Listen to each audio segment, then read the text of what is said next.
Cek, cek,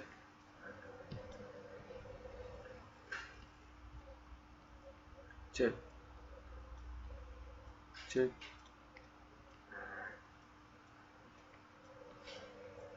Cek.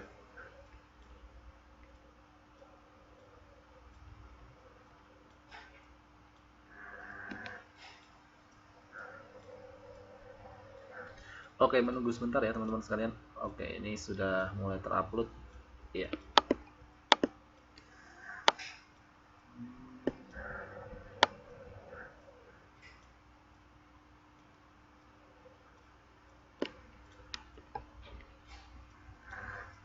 Alright, teman-teman sekalian bisa dengar suara saya?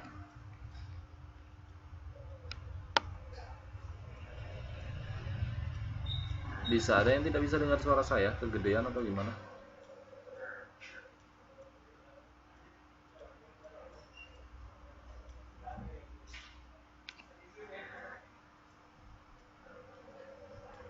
Oke. Alright, kita mulai saja ya teman-teman sekalian ya. Karena waktunya sudah running kira-kira 5 sampai 10 menit ini. Jadi karena kita hanya cuma 1 jam, tidak punya banyak waktu, takutnya nanti materinya hanya tersampaikan sedikit.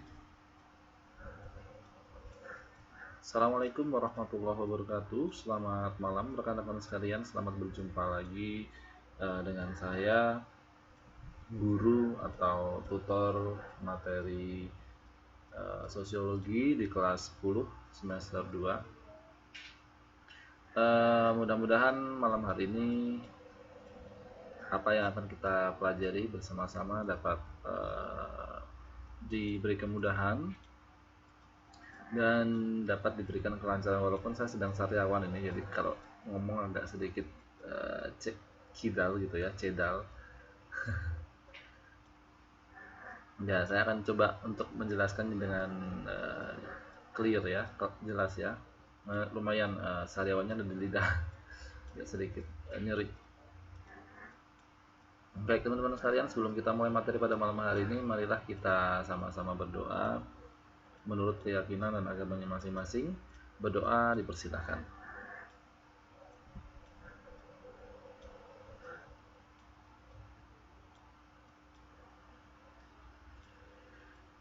Baik, berdoa selesai ya. Mudah-mudahan dengan dibukanya dengan berdoa tadi, pelajaran pada malam hari ini bisa berjalan dengan lancar, dan teman-teman sekalian bisa mendapatkan manfaat dari pelajaran ini, baik manfaat dari segi ilmu pengetahuan maupun nanti bisa diterapkan dalam kehidupan sehari-hari. Karena saya ingatkan lagi bahwa materi sosiologi ini adalah materi yang mempelajari tentang kehidupan sehari-hari. Jadi tentu saja sebaiknya teman-teman sekalian, ketika teman-teman sekalian sudah mempelajari materi sosiologi ini, setidaknya harus diterapkan dalam kehidupan sehari-hari begitu ya. Dan teman-teman sekalian, saya mengingatkan juga seperti biasa, nanti kalau misalnya ada kendala dalam materi atau dalam pelajaran ya, baik suara saya hilang ataupun materinya tidak bisa terlihat dengan baik, dan mungkin ada beberapa bagian dari teman-teman saya yang tidak bisa lihat materinya karena saya menguploadkan materinya dalam bentuk PDF, sehingga kadang-kadang kalau teman-teman sekalian menggunakan device berupa handphone dengan layar ya resolusinya kurang lebih 4 inch atau 4,5 inch mungkin tidak support ya, sehingga kadang-kadang layarnya cuma blank doang, hanya putih saja, tidak bisa terlihat materinya. Tapi untuk teman-teman yang menggunakan device berupa komputer atau laptop atau tablet dengan layar yang ukuran besar, itu kemungkinan untuk melihat materinya cukup jelas gitu. Jadi mohon maaf, saya belum sempat untuk mengconvert materi ini ke bentuk PowerPoint slide. Jadi bagi teman-teman sekalian yang tidak bisa melihat materi ini dengan jelas, disimak saja. Karena kemarin sebagian besar saya sudah uploadkan materi bukunya, modul di Facebook group kepada kalian semua, sehingga teman-teman sekalian bisa membuka modul itu, karena modul itulah yang akan saya jelaskan pada malam hari ini, yaitu pada halaman 109 tentang bab pengendalian sosial gitu. Oke, saya ingatkan lagi teman-teman sekalian, pada malam hari ini kita sudah memasuki pertemuan yang ke-7. Itu berarti seperti yang sudah saya katakan dulu waktu pengantar pelajaran, bahwa dalam materi sosiologi ini selama satu semester nanti kita akan mengikuti selama proses belajar mengajar itu selama 14 kali, dan dalam 14 kali tersebut akan ada 2 kali evaluasi belajar, ya, dimana di tengah-tengah semester dan di akhir semester. Nah, karena 14 kali itu kalau dibagi 2 berarti kan 7 kali pertemuan ya. Dan sekarang sudah memasuki pertemuan ke-7, itu berarti kemungkinan ya minggu depan akan ada informasi dari pihak pendidikan ataupun dari bagian akademik ya, bahwasannya sebentar lagi mungkin akan dilaksanakan ujian tengah semester. Untuk itu saya hanya mengingatkan kepada teman-teman sekalian untuk lebih mempersiapkan lagi ya, baik belajar atau membacanya, atau kuda-kudanya dipersiapkan. Mungkin minggu depan teman-teman sekalian sibuk atau apa, jadi kira-kira bagaimana mengkiak-kiuk waktunya untuk bisa mengerjakan soal tersebut dengan baik, karena tidak hanya soal sosiologi saja yang akan diujiankan, yang akan dituntut untuk kalian mengerjakannya, mata pelajaran yang lain. Jadi nanti harapannya teman-teman sekalian bisa mengerjakan dan mengikuti dengan baik. Ya, teman-teman sekalian, malam hari ini kita akan belajar meneruskan materi pada minggu lalu, yaitu tentang pengendalian sosial. Jadi memang materinya ini urut ya. Dari bab pertama kita sudah melewati 3 bab di awal ya, tentang dua bab ya, tentang sosialisasi dan kepribadian, mengajarkan bahwa silakan masuk Mbak Susan, waalaikumsalam ya, tentang materi sosiologi, di mana materi sosialisasi dan kepribadian, di mana kita diajarkan tentang sosialisasi ya, tentang bagaimana manusia itu memang sejatinya sejak lahir itu tidak terlepas dari saling membutuhkan satu sama lainnya, jadi tidak bisa hidup sendiri. Kemudian ternyata dari proses manusia yang berinteraksi dengan orang lain ya, dari proses bagaimana manusia itu berinteraksi, berkomunikasi, berhubungan dengan orang lain, itu ternyata berpengaruh bagaimana manusia itu dalam membentuk kepribadiannya dalam sehari-hari. Itu bisa ada kaitannya. Kemudian setelah sosialisasi dan pembentukan kepribadian, ternyata dalam proses sosialisasi itu ada proses sosialisasi yang tidak menuju kesempurnaan atau tidak berhasil, sehingga mengakibatkan timbulnya penyimpangan sosial yang kemarin kita sudah bahas. Nah, pada bab ini justru akan sebenarnya harusnya ada di tengah-tengah materi antara sosialisasi dan penyimpangan sosial ya, tetapi ini memang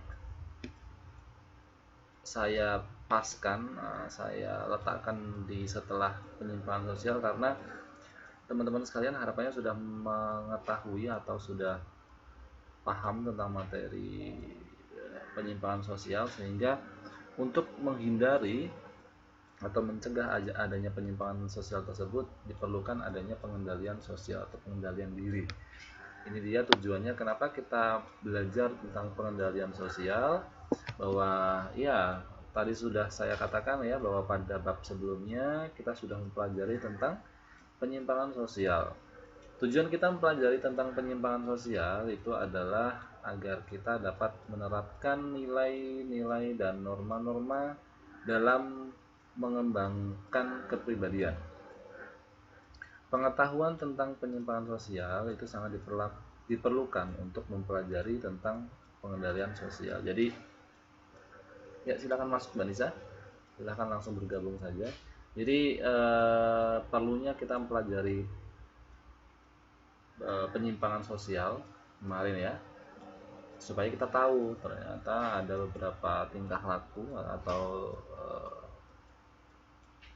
perlakuan ya,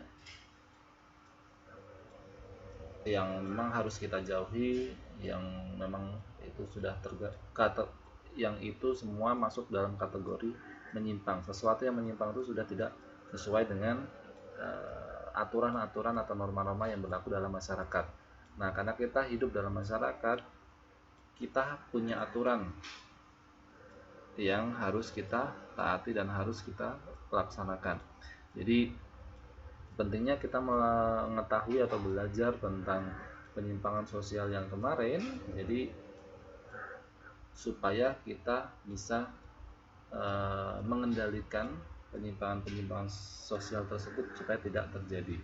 Nah, pada bab ini nanti kita akan pelajari tentang pengendalian sosial itu sendiri, yang gunanya adalah untuk mencegah penyimpangan-penyimpangan yang terjadi, penyimpangan-penyimpangan sosial yang terjadi dalam masyarakat itu sendiri. Untuk bisa menjelaskan tentang pengendalian sosial, maka teman-teman sekalian itu harus juga paham tentang pengendalian sosial itu sendiri, serta nantinya kalian juga paham bagaimana cara-cara mengendalikan diri kalian dalam proses pengendalian sosial itu sendiri. Oleh karena itu, kalian juga harus bisa mengetahui, harus paham juga ya tentang jenis-jenis lembaga sosial yang terkait dalam proses pengendalian sosial, serta paham juga tentang konsekuensi ya, akibatnya jika lembaga-lembaga sosial yang seharusnya membantu kita dalam proses pengendalian sosial itu tidak berfungsi secara baik, begitu.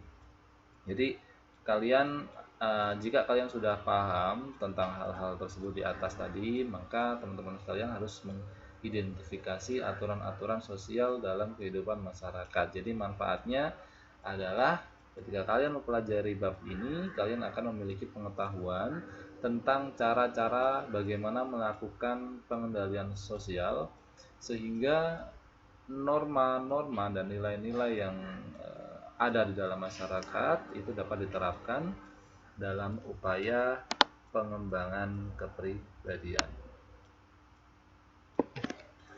Proses perubahan sosial itu sering menimbulkan proses sosial yang tidak sesuai dengan apa yang diharapkan manusia atau yang diharapkan masyarakat.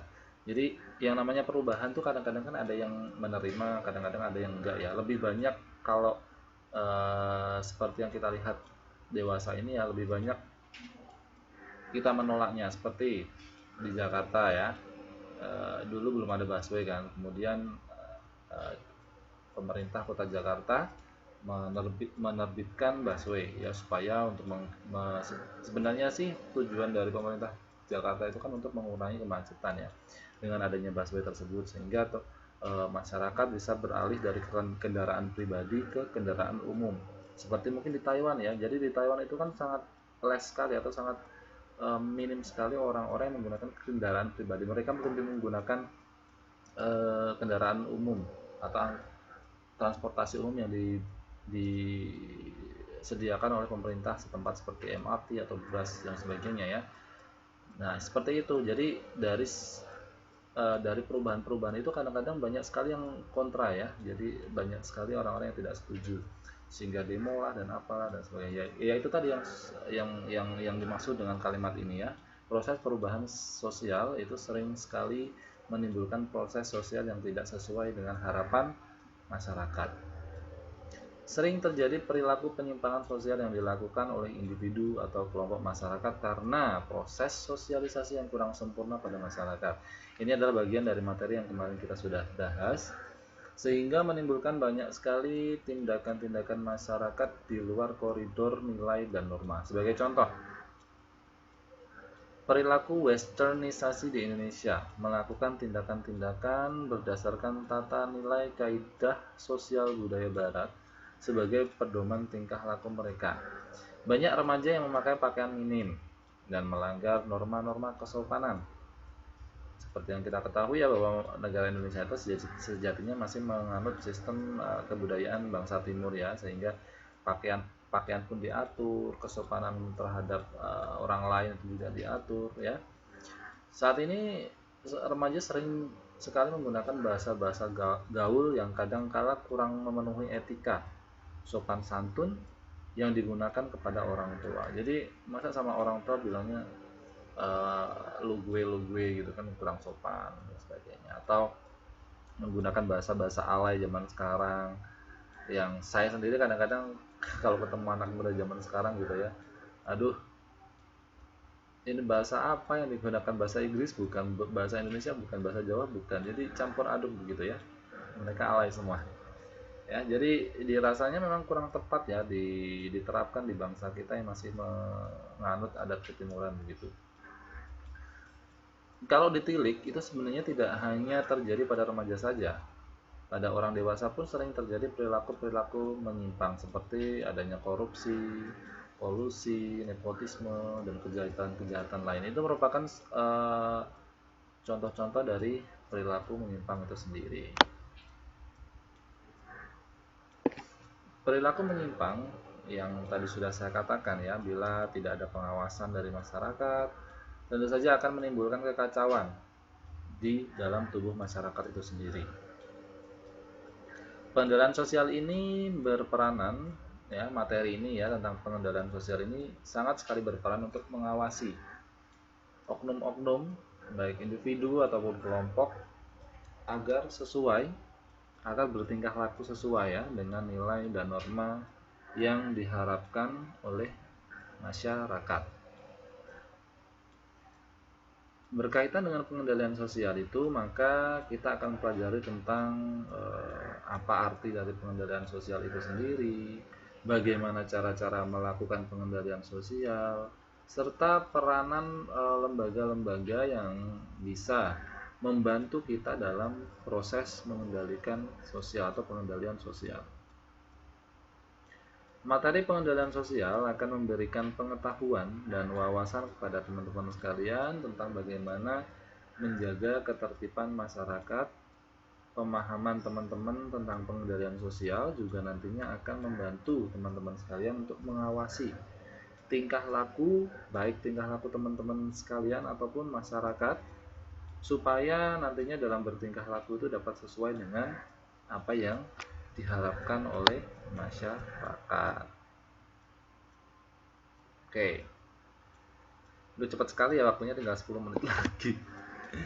Ya, kita langsung masuk ke pengertian pengendalian sosial itu sendiri. Keteraturan sosial atau kehidupan masyarakat yang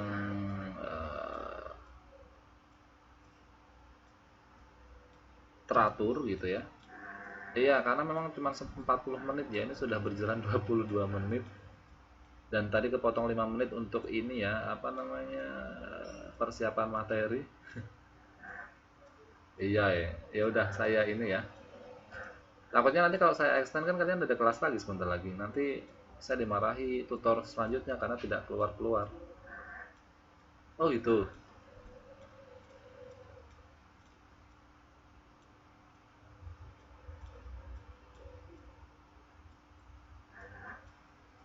Oke, nanti saya extend ini ya 5 menit. Oh, baru masuk sosiologi. Oke. Tenang ya, saudara-saudara. Takutnya kan tutor yang lain sudah membuat kelas ya, jadi takutnya nanti memang kalau di extend nggak bisa.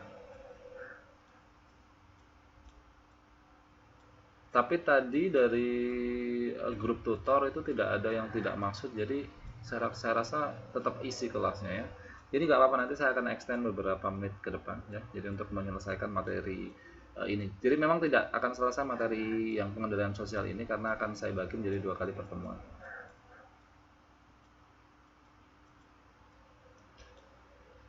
Oh gitu. Oke, nggak apa-apa.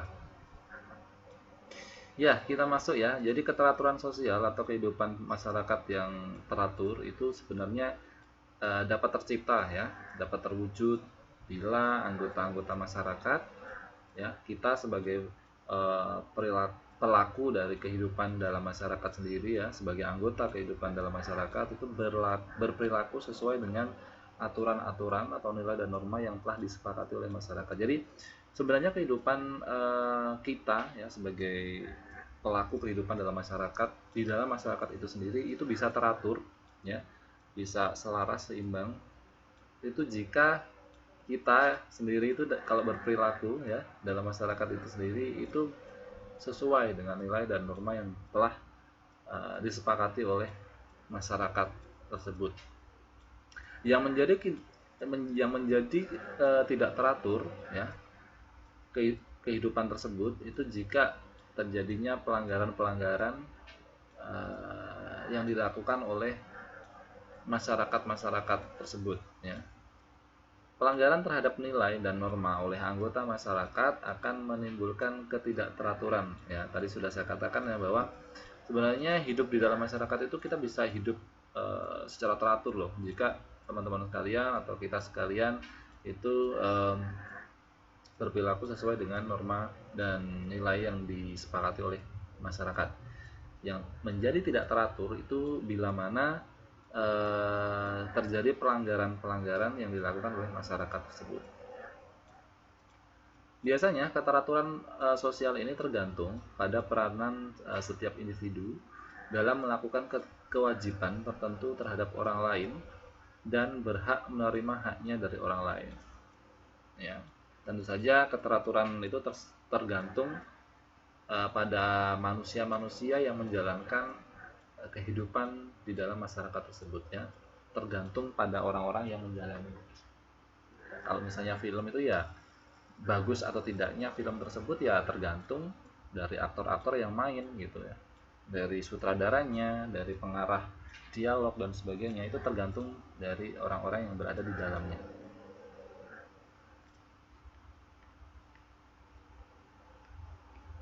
Oke, masyarakat yang teratur hanya dapat tercipta jika kebanyakan orang melaksanakan kewajibannya dan mampu menuntut haknya. Bagaimana terjalin hubungan timbal balik antara hak dan kewajiban ini? Maka diperlukan pengendalian sosial untuk mengarahkan dan memberikan petunjuk kepada masyarakat tentang hak dan kewajiban. Jadi di lain hal bahwa kehidupan yang teratur itu jika dapat tercapai atau dapat terwujud jika seseorang itu dalam memenuhi kewajiban dalam hidupnya serta dalam menuntut haknya itu seimbang. Jangan kok dalam kehidupan kok hanya menuntut haknya saja. Saya berhak untuk mendapatkan penghormatan, saya berhak untuk mendapatkan gaji dan sebagainya, tapi tidak mau bekerja, kewajibannya tidak dipenuhi, ya itu akan menimbulkan ketidakteraturan. Jadi yang namanya keteraturan dalam kehidupan sosial itu bila mana teman-teman sekalian itu menyeimbangkan antara hak dan kewajiban ya, begitu. Beberapa ahli sosiologi menjelaskan istilah pengendalian sosial untuk menggambarkan segenap cara dan proses yang ditempuh oleh sekelompok orang atau masyarakat sehingga para anggotanya itu dapat bertindak sesuai dengan harapan kelompok atau masyarakat itu. Jadi pakar-pakar sosiologi ini memiliki beberapa teori-teori tertentu ya. Jadi membuat teori pengendalian sosial ini supaya masyarakat dalam bertindak tanduk, dalam bertingkah laku itu tidak menyimpang, artinya sesuai dengan aturan dan yang berlaku sehingga apapun yang dilakukan oleh masyarakat setempat itu sesuai dengan harapan yang sudah disepakati.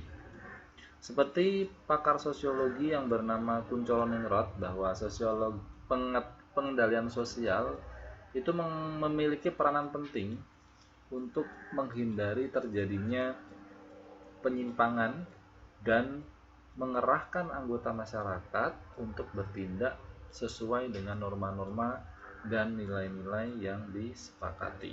Jadi Kunchoro-Ningrod ini berpendapat bahwa memang pengendalian sosial itu juga sangat penting perannya dalam menghindari terjadinya penyimpangan-penyimpangan sosial yang bisa dilakukan oleh masyarakat karena tidak menyetujui adanya aturan-aturan yang berada di dalam masyarakat itu sendiri.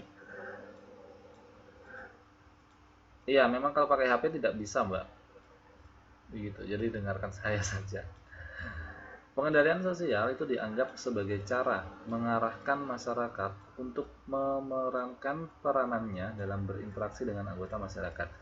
Jadi Kunchorningrat ini juga beranggapan atau memaparkan bahwa pengendalian sosial ini merupakan sebuah alat ya yang bisa mengarahkan masyarakat itu supaya bisa memerankan peranannya dalam berinteraksi dengan anggota masyarakat yang lain.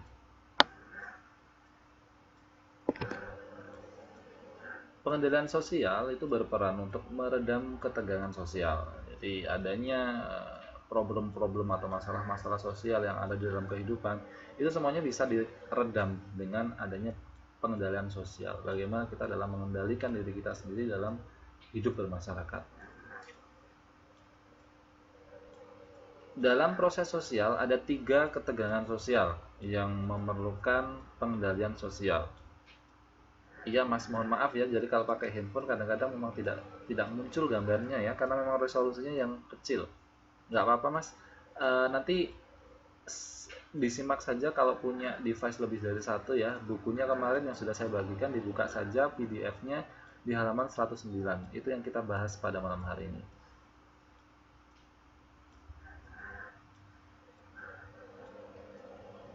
Ya, kita lanjutkan ya.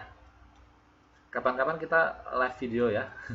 Biar teman-teman sekalian yang belum pernah lihat saya bisa lihat saya. Oke, tadi saya akan sebutkan bahwa ada 3 ketegangan sosial yang memerlukan pengendalian sosial. Yang pertama, ketegangan sosial yang terjadi antara ketentuan dalam adat istiadat dan kepentingan individu. Jadi yang ini biasanya paling banyak terjadi ya. Jadi ketegangan-ketegangan sosial yang ada jika seseorang itu memiliki kepentingan tertentu tetapi itu bertentangan dengan adat istiadat yang berada dalam masyarakat. Nah, itu yang seringkali terjadi. Yang kedua, ketegangan sosial yang terjadi karena keperluan yang bersifat umum bertemu dengan kepentingan golongan yang ada dalam masyarakat. Jadi ini juga banyak kasusnya yang terjadi jika kepentingan-kepentingan sosial itu dihadapkan dengan kepentingan-kepentingan pribadi. Misalnya harus gotong royong tapi udah ada janjian sama keluarga untuk pergi ke kebun binatang misalnya atau ke pantai piknik di hari libur gitu ya. Itu ada konflik-konflik tersendiri yang ada di situ sehingga terjadi ketegangan sosial.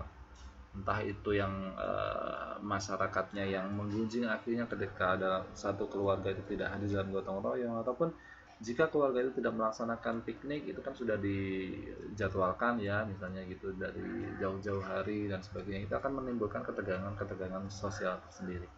Dan yang terakhir adalah ketegangan sosial yang terjadi karena golongan yang menyimpang sengaja menentang tata kelakuan yang berlaku dalam masyarakat.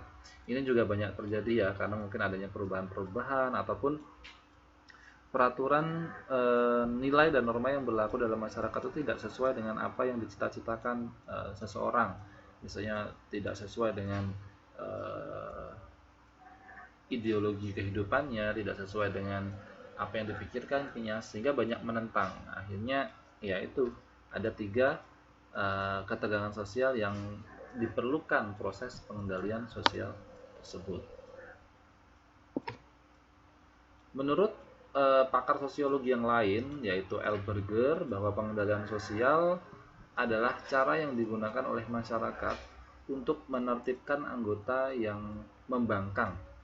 Sedangkan menurut Rorschach, pengendalian sosial itu adalah proses terencana atau tidak terencana tempat individu diajarkan, dibujuk atau dipaksa untuk menyesuaikan diri pada kebiasaan dan nilai hidup kelompok. Jadi menurut Berger bahwa pengendalian sosial ini itu merupakan cara-cara yang digunakan supaya masyarakat itu bisa tertib, damai dalam hidupnya. Tetapi menurut Rorschach bahwa pengendalian sosial ini adalah proses baik itu yang direncanakan atau tidak direncanakan supaya individu itu bisa diajarkan, dibujuk ataupun dipaksa begitu ya untuk bisa menyesuaikan diri pada kebiasaan-kebiasaan yang ada di dalam masyarakat. Tujuan pengendalian sosial itu terciptanya ketertiban sosial, karena tanpa ketertiban sosial masyarakat tidak bisa menjalani peranannya sebagai masyarakat dengan hidup di dalam masyarakat dengan perasaan yang aman. Oke, teman-teman sekalian, mungkin itu ya yang bisa saya sampaikan pada malam hari ini. Waktunya sudah habis. Tadi saya sudah extend selama kurang lebih 5-10 menit. Ini tinggal 3 menit karena kita cuma ada 1 jam 40 menit saja. Jadi kita akan teruskan ke pertemuan yang akan datang, yaitu tentang jenis-jenis lembaga pengendalian sosial. Ya, teman-teman sekalian, saya harapkan teman-teman sekalian juga belajar ya, mempersiapkan untuk ujian tengah semester yang akan kita laksanakan mungkin minggu depan. Saya sudah persiapkan soalnya ada 20 item, semuanya pilihan ganda. Jadi nanti harapannya teman-teman sekalian dalam mengerjakan jangan tergesa-gesa ya, karena mungkin biasanya diberikan waktu kurang lebih 1 minggu untuk mengerjakan, dan supaya nilainya bagus-bagus untuk materi sosiologi ini, untuk mengukur bahwa apakah dalam saya menjelaskan bisa tertangkap semua oleh teman-teman kalian atau tidak gitu ya. Jadi sebagai bahan evaluasi saja. Baik teman-teman sekalian, dari saya kurang lebih yang mohon maaf. Marilah malam hari ini kita tutup materi sosiologinya dengan berdoa menurut keyakinan dan agamanya masing-masing. Berdoa dipersilahkan.